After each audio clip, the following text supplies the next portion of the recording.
मोदी सरकारकडून शेतकऱ्यांना 4,000 रुपये मदत थेट खात्यावर। सरकार कधी काय करेल याचा नेम नाही, पण जाऊ द्या, शेतकऱ्यांना फायदा होणं हे महत्त्वाचं। शेतकरी बांधवांनो, शेतकऱ्यांना खुश करण्यासाठी मोदी सरकार थेट तुमच्या खात्यावर 4,000 रुपये जमा करणार आहे। हे नेमके पैसे का देते आणि कोणत्या तारखेला जमा करणार आहे ते पाहूया।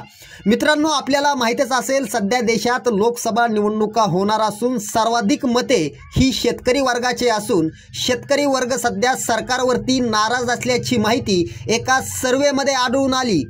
त्याच कारणास्तव शेतकऱ्यांना खुश करण्यासाठी शेतकऱ्यांच्या खात्यावर 4,000 रुपये जमा केले जाणार आहेत।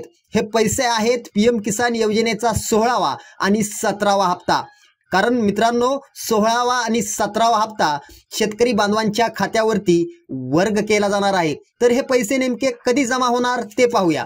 तर शेतकरी बांधवांनो, पीएम किसान योजनेचा 16वा आणि 17वा हप्ता येणाऱ्या 20 तारखेपर्यंत तुमच्या खात्यावरती वर्ग केला जाणार असल्याची माहिती समोर आली आहे।